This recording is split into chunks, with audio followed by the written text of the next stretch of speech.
change. Some people go through something dramatic. They wind up getting arrested, or they wind up getting a divorce, or they lose their job, or lose their home, or they're broke, or whatever. They have this traumatic instance, and they're like, I must change. For me, it was nothing like that. I was in a great place, but I felt like I was dying. And that's the component of alcoholism and depression as well, that's really baffling to some people, because some people who have, if someone's clinically depressed, they're suffering from depression, they can come from a great background, they can have money in the bank, they can even have a beautiful wife, a family, but that doesn't matter. I was a broken man, internally, mentally, spiritually, physically. Somehow I was still alive, but sooner or later, with the way I drank and the things I would do when I would drink, I'd wind up dead, because I was an idiot. So I woke up this morning in Australia and looked at all these beer bottles and saw they were kind of like a metaphor for my life. I was just an empty shell, something you pour alcohol in, and was ready to break at any time. So I had tried to tough it out by myself for so long, and it just wasn't working. And finally, I had this moment, like, you gotta try something. You have to try something different. And I didn't know where to start, so I'm like, please, God, help me. Whatever you are, if you're there, help me. And from there, I didn't have some sort of Old Testament, Charlton Heston, the 10 Commandments, bright light experience or something. Nothing ridiculous like that, but it was a moment for me where I was like, I allowed myself to just express my pain and ask something, anything, for some help, because I don't like asking people for help. And when I got sober, I felt really, really good for about 3 months, like annoyingly good, I think, to my friends. Like, I'm sober, I quit drinking, this is great. And everybody's like, that's cool, you calm down, dude, But after about 3 months, that initial euphoria of not, drinking every day, of me being able to remember what I did the day before, that's a great feeling when you don't remember years and years of mornings. At about 4 months, I started getting depressed, deeply depressed again. And I did not want to go on any medication whatsoever. I did not want to do it because I had worked so hard to finally get rid of all the drugs, all the alcohol out of my life. I talked to the psychiatrist. He's like, well, let's try. He explained to me, you had drank for so long that your brain's ability to produce serotonin may now be hindered. We ought to try and give you some medicine to see if you can kickstart your brain into producing serotonin again so you can be level. And he said, you might not have to be on it forever. You just might need to rewire the neurons in your brain a little bit, because the synapses were coated in Heineken and Bushmills and cocaine and Percocet for so many years that they had gotten all warped. So I really didn't want to do it. And it took a couple of little tries. I remember the first drug they gave me was, what was it? Abilify or something like that. Pristique. That's what they called it. Pristique. It sounds so nice. Pristique. I wasn't depressed, but it made me feel like I was coming down off a coke binge. So I was like, well, I'm not depressed, but I feel like I'm on drugs. This sucks. So then they played with the medicine. It took a month or so. And then they leveled me out. And I finally wound up taking 10 milligrams of Lexapro for about 2 years. And then I weaned myself off of it, and now my brain works again. It's crazy, I wrote a book recently. I wrote a lot about my alcoholism in that book.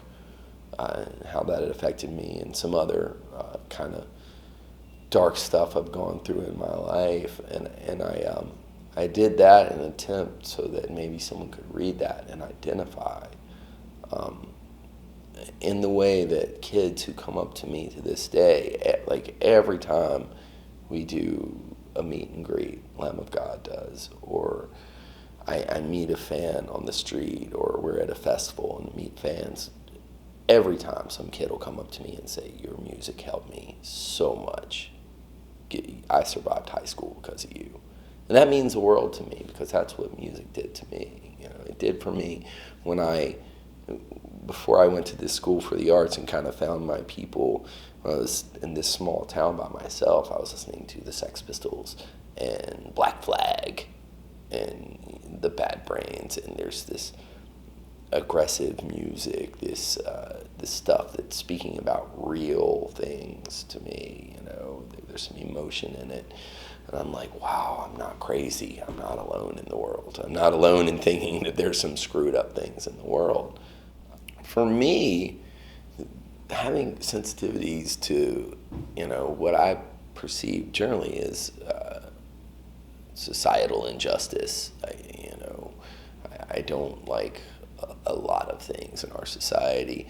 I have turned our music, you know, my lyrics into commentary on that. I've tried to take what has angered me, what has saddened me, what has disgusted me, and harness it, and through the process of writing lyrics and singing, sort of put it in a crucible and forge it into something someone can hold, you know?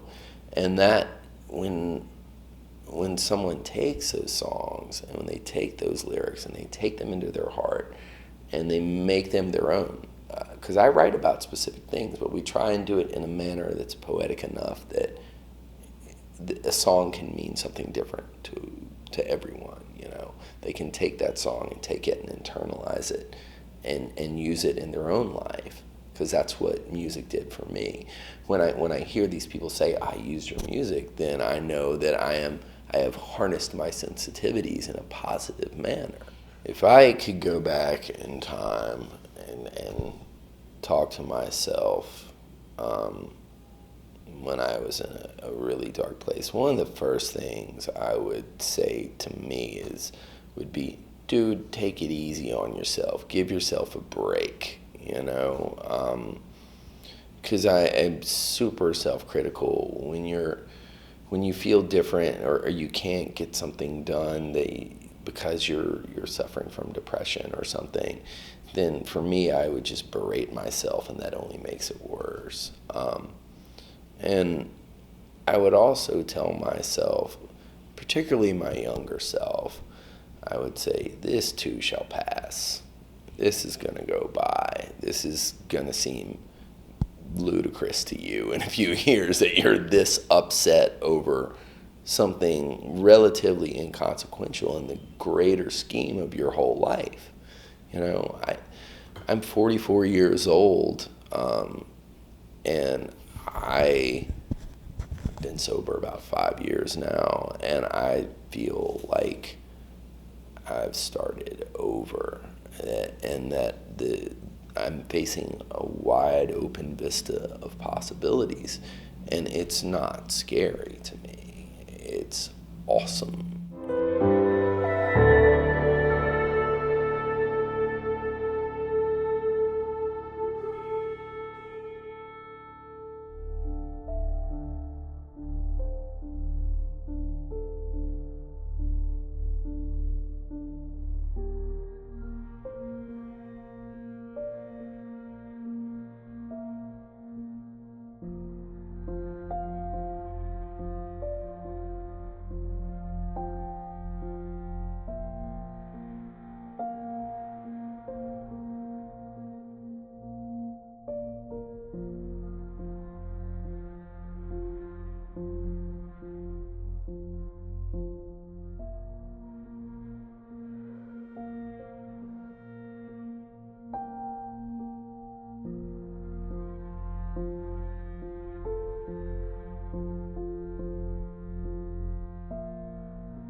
Hey, you matter, you're needed, and